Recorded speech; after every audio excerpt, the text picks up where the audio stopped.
साधक कामना को पहचानना सीखे और जहां काम अंदर आवे तत्काल उसको नष्ट करना सीखे। ये भगवत शक्तियों से संपन्न है, तो भक्त के ऊपर क्यों आक्रमण करते हैं? उसके अहंकार का नाश करने के लिए, शरणागति पुष्ट करने के लिए। ये अनुभव की बात कह रहा हूं।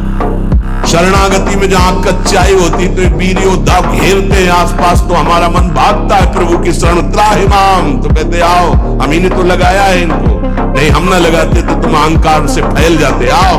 तो अहंकार रहित करने के लिए भगवान इशारा कर देते। देखो प्रश्न करके, प्रशंसनीय वो है जो इस समय विकार से लड़ रहा है, हर विकार को रौंद रहा है और अपने हृदय की मलिनता को सामने रख रहा है।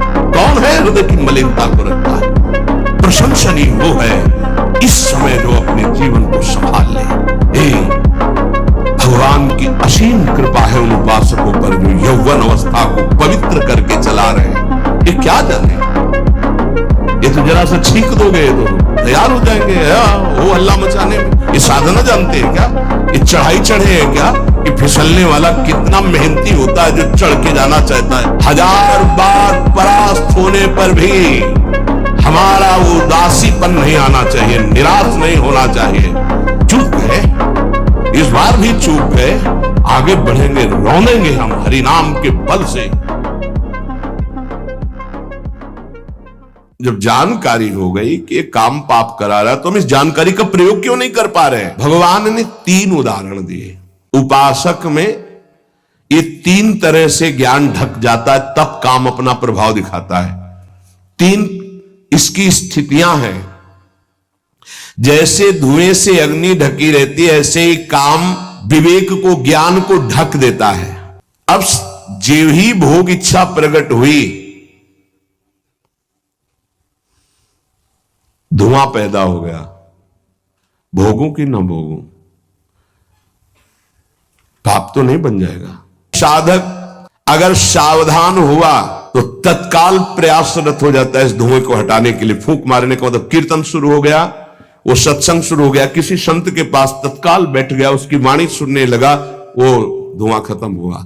फूंक लगी, आग जली, धुआं खत्म, ठीक निर्णय होगा। नहीं नहीं, ऐसा नहीं करना। अरे अन्य शरीरों की अपेक्षा मनुष्य शरीर सर्वश्रेष्ठ है, इसमें विवेक है, हम कैसे ऐसा पशुवत आचरण कर सकते हैं? नहीं, अरे मन नहीं, तेरी सलाह नहीं। अब वो फूंक रहा है, आग पैदा कर रहा है, ज्ञानाग्नि पैदा कर रहा है।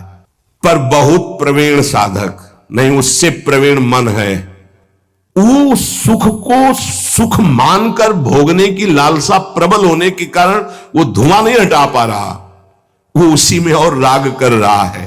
प्रथम अवस्था में हटा लिया तो हटा लिया, नहीं दूसरी अवस्था में बहुत ही भयानक स्थिति हो जाएगी। ये अवस्था बदलने में देर नहीं लगती, कहने में देर लगी। दूसरी अवस्था हो जाती दर्पण में ढका हुआ मैल। उसमें तो फूंक केवल मारनी थी कि आग प्रज्वलित हो गई, क्योंकि तैयार एकदम ज्ञान है, पर धुआं जैसा ढक गया, काम ने ढक दिया। जब दूसरी स्थिति आई उसी उपासक की कि इसका प्रायश्चित भी तो हो सकता है, अब वो मल लग गया। जैसे दर्पण में गाढ़ा मल पोत दिया जाए तो बिल्कुल दिखाई नहीं देगा कि हमारा रूप कैसा है, वो दिखना एकदम बंद हो गया। उसमें तो दिख रहा था, धुआं है, आग है, मतलब विवेक काम कर रहा था। थोड़ा फूकने की जरूरत थी, ज्ञान की प्रज्वलित करने की जरूरत थी, पर वो उधर ना की तरफ वृत्ति ना ला करके हां की तरफ वृत्ति ले आया, तो दूसरी सीन पैदा हो गई स्थिति।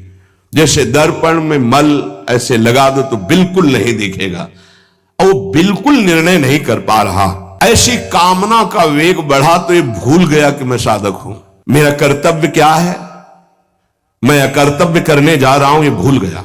इतना महत्व बढ़ गया कि निर्णय करने की क्षमता खत्म हो रही है कि मैं एक साधक हूं, मैं उपासक हूं, पापाचरण नहीं करना चाहिए। ये किसी का भी हो सकता है। पहली दशा बहुत जल्दी हटा जा सकता है, फूंक मारी हट गया, आग पैदा हुई ज्ञान की, नहीं नहीं। दूसरी दशा गुंजाइश है थोड़ी, उसको ऐसे पोंछना पड़ेगा, समय लगेगा, पोंछना पड़ेगा, तब दिखाई नहीं नहीं। तीसरा तमोगुण, वो विपरीत ही दिशा की तरफ ले जाएगा। क्षमता की तो बात जाने दो, वो सारी सामर्थ्य विपरीत है, जो होगा देखा जाएगा, चलो वो विपरीत दिशा की तरफ ले जाएगा। दर्पण पर मैल आने से उसको हटाने की गुंजाइश है, यहां तक हटा जा सकता है, दूसरी स्थिति तक, पर दूसरी स्थिति बहुत कठिन है। हटने की स्थिति अब खत्म हो चुकी, लगभग पर हटा जा सकता है, लेकिन तीसरी में तो हटा ही नहीं जा सकता। जैसे झिल्ली से ढके गर्भ का ये पता ही नहीं है कि बच्चा है कि बच्ची है, ऐसे तृतीय अवस्था में ये पता ही नहीं रहता मैं गलत कर रहा हूं या गलत करने जा रहा हूं। विवेक ही काम नहीं करता, वो उसे सुख और अपना जीवन मान लेता है। अगर उस कामना में बाधा पड़ी तो तमोगुण की वृत्ति बढ़ जाती है और क्रोध पैदा हो जाता है। क्रोध जब अपना स्वरूप धारण करता है तो हिंसा पैदा कर देता है, सम्मोह पैदा कर देता है। सम्मोह स्मृति का नाश किया और बुद्धि भ्रष्ट हुई, नष्ट हो गया साधक। पशुवत, एकदम पशु। अब उसमें जब वाणी खुलेगी तो झूठ, आचरण होंगे तो कपट, व्यवहार होगा तो बेईमानी, कर्म होगा तो अन्याय और पाप,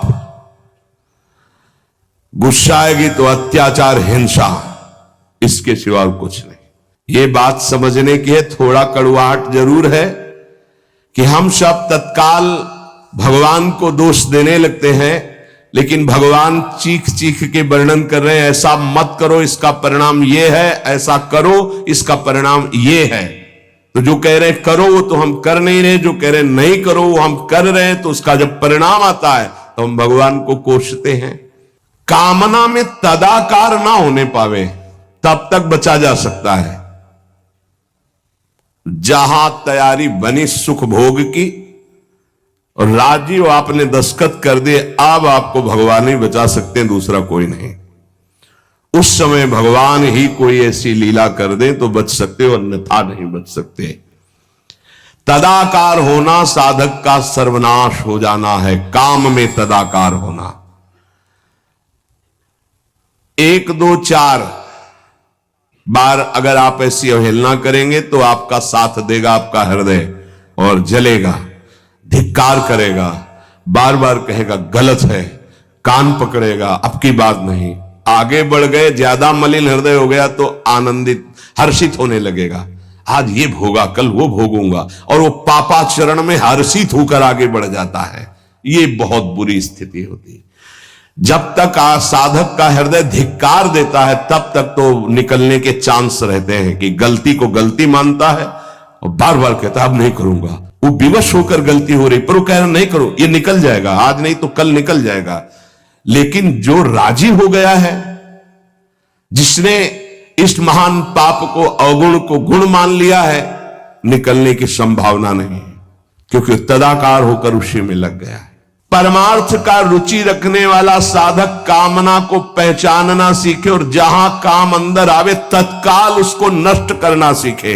नष्ट करने का उपाय है नाम कीर्तन, भगवत गुणगानवाद, सत्संग, श्रवण। किसी संत के समीप तत्काल बैठ जाओ, किसी साधक के समीप, और चर्चा करने लगो, काम की नहीं, भगवत चर्चा। ये भी बताने की जरूरत नहीं कि मेरी स्थिति गड़बड़ है, थोड़ा मुझे, कुछ नहीं, उसकी चर्चा नहीं। अगर ऐसा बोले तो उसकी सत्ता दृढ़ होगी। शांत, थोड़ा मन विक्षेप में आया, ऐसा लगा कि आपसे वार्ता करें तो थोड़ी देर आप सुनाइए, गोपी गीत सुनाइए, आप चतुराशी जी का थोड़ा कुछ, आप कुछ प्रभु के विषय में कोई सिद्धांत की चर्चा, सत्संग लगा दीजिए, सत्संग सुनने लगिए, एकांत से हट जाइए, बाहर मैदान में आ जाइए। तो किसी भी तरह से आपको उस समय बदलना है, चिंतन बदलना है। नाम चल रहा है तो विवेक ठीक है, वो बचा लेगा आपको। इसीलिए भगवान का आश्रय लेकर भक्ति करने वाला उपासक बहुत जल्दी विजय प्राप्त कर पाता है इन विकारों पर, अन्यथा मार के गिरा देते। बहुत बड़े विजयी योद्धा हैं, काम क्रोध लोभ मोह मद मत्सर, हरि बचावे। वैसे कहा भी है हरि ने कि मामेवे प्रपद्यन्ते माया में ताम तरन्ति ते, मेरी शरण में आ जाओ तो बच जाओगे। समस्त दोषों का नाश, समूल काम का नाश, समस्त संबंध विच्छेद, एकमात्र भगवान का आश्रय लेकर भजन करने से हो जाते हैं। घबराना नहीं। प्रार्थना है अपनी तरफ से, 1000 बार फिसल जाए तो 1001 बार भी हिम्मत रखे, पड़े ना रहे। आखिरी श्वास तक हम बाजी जीतने की कोशिश करेंगे, क्योंकि ये खिलाड़ी किसी और के नहीं, हरि के ही हैं। जिस दिन हमारा अहम धूल धूसरित हो जाएगा तो 1000 के बाद भी हम उन पर विजय प्राप्त कर लेंगे। इसलिए किसी भी स्थिति में कोई भी उपासक निराश तो होवे ना। प्रशंसनीय वो है जो इस समय विकार से लड़ रहा है, हर विकार को रौंद रहा है और अपने हृदय की मलिनता को सामने रख रहा है। कौन है हृदय की मलिनता को रखता है? प्रशंसनीय वो है इस समय जो अपने जीवन को संभाल ले। भगवान की असीम कृपा है उन उपासकों पर जो यौवन अवस्था को पवित्र करके चला रहे हैं। आप प्रभु के लिए इतनी जलन सह रहे हैं ना, वो बहुत कृपाल है, वो देख रहे, एक एक सेकंड का हिसाब होगा। आप लोग ऐसा ना समझे कि आप जो कष्ट सह रहे हैं, आप जो जल रहे हैं, आप जो बेगों को सह रहे हैं, तो इसका कोई परिणाम नहीं। भगवान बिक जाएंगे, ध्यान रखना, वो देख रहे हैं, उनके लिए तुम सह रहे हो। इसलिए हमारी प्रार्थना मानना, कभी भी किसी भी स्थिति में उदास, निराश और कदम पीछे मत हटाना। आखिरी श्वास तक योद्धा दुश्मन को परास्त करके विजय श्री की आशा रखता है, और हमारी आशा इसलिए पूरी होगी कि हमारे साथ प्रियालाल है। 1000 बार परास्त होने पर भी हमारा वो उदासीपन नहीं आना चाहिए, निराश नहीं होना चाहिए। चूक गए, इस बार भी चूक गए, आगे बढ़ेंगे, रौंदेंगे हम हरिनाम के बल से। निराशा नहीं आनी चाहिए अंतिम श्वास तक, क्योंकि युद्ध किसी साधारण से नहीं हो रहा, ये भगवत शक्तियों से संपन्न है। तो भक्त के ऊपर क्यों आक्रमण करते हैं?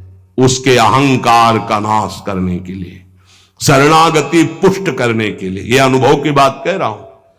शरणागति में जहां कच्चाई होती तो वीर योद्धा घेरते हैं आसपास, तो हमारा मन भागता है प्रभु की शरण। त्राहिमाम, तो कहते आओ, हम ही ने तो लगाया है इनको, नहीं हम ना लगाते तो तुम अहंकार से फैल जाते, आओ। तो प्रणाम है इनको कि इन्होंने भगवान की शरणागति पुष्ट की, इन्होंने भगवान का आश्रय दिलाया।